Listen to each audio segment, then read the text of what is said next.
Bismillahirrahmanirrahim. Assalamualaikum warahmatullahi wabarakatuh. Hari ini Bapak akan menjelaskan tentang tugas perkembangan keluarga itu sendiri.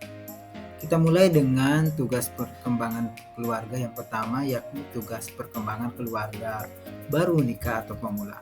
Apa saja sih yang harus dilewati keluarga baru menikah atau pemula? Yakni yang pertama, mereka harus membangun perkawinan yang saling memuaskan, baik secara biologis, psikologis, sosial maupun spiritual. Yang kedua, bagaimana keluarga baru ini bisa membina hubungan persaudaraan, teman maupun kelompok sosial. Nah, di mana dengan adanya persaudaraan yang baru, teman baru, serta kelompok sosial yang baru, sehingga keluarga ini harus beradaptasi dengan kondisi yang semuanya serba baru.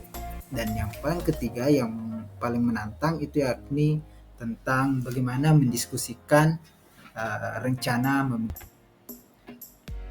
Lanjut, kita ke tahap perkembangan keluarga yang kedua, yakni tahap perkembangan keluarga dengan anak baru lahir. Ada 4 tahap perkembangan yang harus dilewati oleh keluarga ini.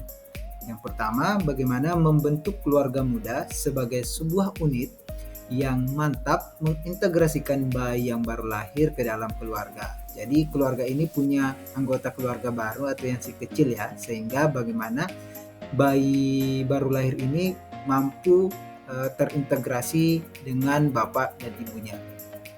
Yang kedua, berkaitan dengan adanya rekonsiliasi, tugas-tugas perkembangan yang bertentangan atau dan kebutuhan dari anggota keluarga itu sendiri. Jadi ada hal-hal yang kemungkinan perkembangan keluarga yang sebelumnya belum terselesaikan atau kita membutuhkan pengadaptasian yang baru karena ada tugas baru nih ya sebagai menjadi bapak dan ibu dari anak yang baru dilahirkan, sehingga ini memerlukan hal-hal atau persiapan tersendiri. Yang ketiga, mempertahankan hubungan perkawinan yang memuaskan. Ini karena banyaknya tantangan dari pasangan muda ini baru pertama kali merawat bayi, mendapatkan anak, sehingga rentan dengan adanya masalah perkawinan, sehingga perlu keluarga dengan anak baru lahir ini mempertahankan hubungan perkawinan yang memuaskan. Selanjutnya ada memperluas persahabatan dengan keluarga besar dengan menambahkan peran-peran orang tua itu sendiri, di mana dengan adanya anak ini tentu saja akan banyak. Tahap perkembangan yang lain yakni keluarga dengan anak usia sekolah. Di anak usia sekolah ini bagaimana anak-anak mensosialisasikan berkaitan dengan bagaimana cara anaknya berprestasi di sekolah dan bagaimana anak ini memberikan hubungan yang sehat dengan teman sebayanya. Selanjutnya, keluarga dengan anak usia sekolah ini diharapkan mampu mempertahankan hubungan perkawinan yang memuaskan, sehingga di sini di setiap tahapan ini semua ada bagian yang dimana keluarga harus mempertahankan hubungan perkawinan yang memuaskan. Dan tugas perkembangan keluarga yang terakhir yakni memenuhi kebutuhan kesehatan fisik anggota keluarga.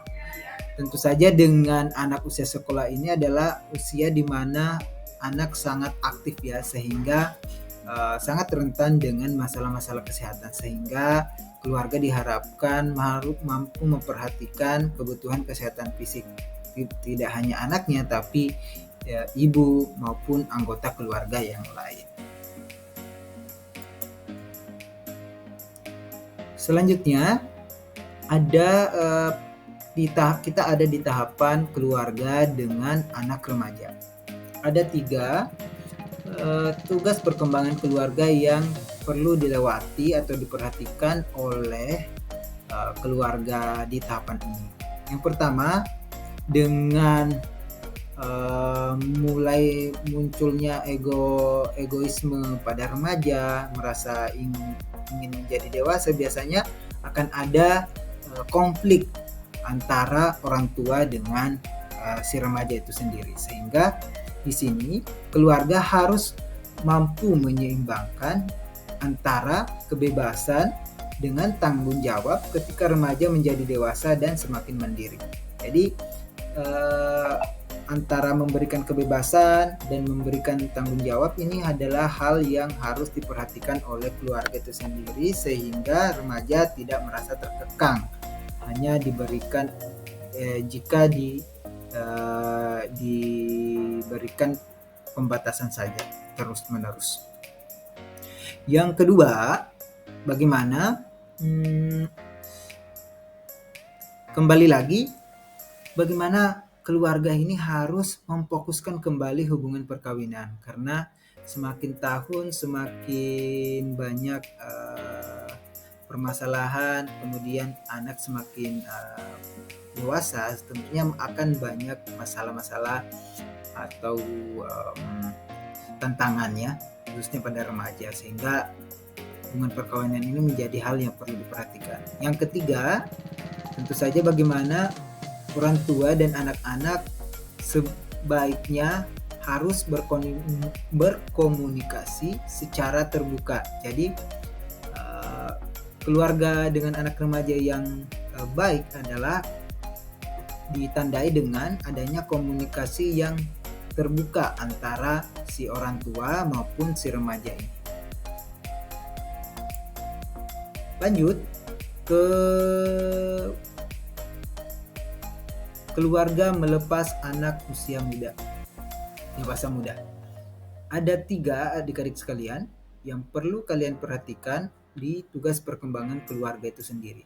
Yang pertama berkaitan dengan memperluas siklus keluarga dengan memasukkan anggota keluarga baru yang didapatkan melalui perkawinan anak-anak. Jadi di keluarga ini kita mendapatkan new member ya, khususnya anak-anak yang sudah menikah. Kita keluarganya mendapatkan menantu, ipar dan sebagainya. Nah, ini adalah salah satu tantangan dan resiko adanya konflik di kedepannya, sehingga bagaimana keluarga ini mampu diharapkan beradaptasi dengan adanya new member atau anggota baru dari keluarga itu sendiri. Selanjutnya, bagaimana keluarga diharapkan melanjutkan untuk memperbaharui dan menyesuaikan kembali hubungan perkawinan. Ini adalah kembali lagi ditekankan di tahapan keluarga ini. Dan tahapan yang terakhir adalah bagaimana membantu orang tua yang lanjut usia dan sakit-sakitan dari keluarga itu sendiri. Bagaimana keluarga dengan dewasa muda ini selain memperhatikan new membernya, ada menantu, ipar dan sebagainya. Orang tua yang biasanya di Indonesia kita masih tinggal bersama dengan orang tua ya, harus diperhatikan bagaimana kondisinya dan bagaimana kondisi fisik, psikologi, sosial maupun spiritualnya. Nah, keluarga selanjutnya yakni keluarga dengan usia pertengahan. Nah, untuk keluarga usia pertengahan ini adalah ditandai dengan keluarga yang terdiri atas adanya lansia, kemudian usia dewasa di arah rentang dewasa akhir dan pralansia. Di sini ditandai di apa saja sih yang harus diperhatikan oleh keluarga dengan usia pertengahan. Ada 3 yang harus diperhatikan. Yang pertama, bagaimana keluarga menyediakan lingkungan yang meningkatkan kesehatan. Nah, di jenis keluarga ini sangat rentan akan adanya banyaknya masalah kesehatan ya, entah dari lansianya, entah dari